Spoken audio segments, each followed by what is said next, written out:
चाय नहीं पिएंगे। बेंगला आया तो सुधा ने महाराजिन से चाय बनाने के लिए कहा और चंदर को स्टडी रूम में बिठाकर प्याले निकालने के लिए चल दी। वैसे तो यह घर, यह परिवार चंद्र कपूर का अपना हो चुका था। जब से वह अपनी मां से झगड़कर प्रयाग भाग आया था पढ़ने के लिए, यहां आकर BA में भर्ती हुआ था और कम खर्च के ख्याल से चौक में एक कमरा लेकर रहता था।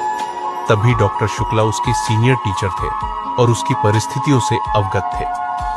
चंद्र की अंग्रेजी बहुत ही अच्छी थी और डॉक्टर शुक्ला ने उसकी अंग्रेजी की बहुत प्रशंसा की थी। शुक्ला उससे अक्सर छोटे छोटे लेख लिखवाकर पत्रिकाओं में भिजवाते थे। उन्होंने कई पत्रों के आर्थिक स्तंभ का काम चंद्र को दिलवा दिया था और उसके बाद चंद्र के लिए डॉ शुक्ला का स्थान अपने संरक्षक और पिता से भी ज्यादा हो गया था। चंद्र शर्मीला लड़का था, बेहद शर्मीला। कभी उसने यूनिवर्सिटी के वजीफे के लिए भी कोशिश न की थी, लेकिन जब BA में वह सारी यूनिवर्सिटी में सर्वप्रथम आया, तब स्वयं इकोनॉमिक्स विभाग ने उसे यूनिवर्सिटी के आर्थिक प्रकाशनों का वैतनिक संपादक बना दिया था।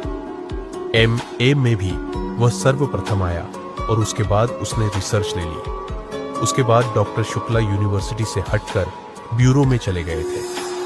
अगर सच पूछा जाए तो उसके सारे कैरियर का श्रेय डॉ शुक्ला को था, जिन्होंने हमेशा उसकी हिम्मत बढ़ाई और उसको अपने लड़के से बढ़कर माना। अपनी सारी मदद के बावजूद डॉ शुक्ला ने उससे इतना अपनापन बनाए रखा कि कैसे धीरे धीरे चंद्र सारी कैरियर खो बैठा, ये उसे खुद नहीं मालूम। ये बंगला, इसके कमरे, इसके लॉन, इसकी किताबें, इसके निवासी, सभी कुछ जैसे उसके अपने थे और सभी का उससे जाने कितने जन्मों का संबंध था। और ये नन्ही दुबली पतली रंगीन चंद्र किरण सी सुधा, जब आज से वर्षों पहले ये 7वीं पास करके अपनी बुआ के पास से यहाँ आई थी, तब से लेकर आज तक कैसे वह भी चंद्र की अपनी होती गई थी, इसे चंद्र खुद नहीं जानता था। जब वह आई थी तब वह बहुत शर्मीली थी, बहुत भोली थी।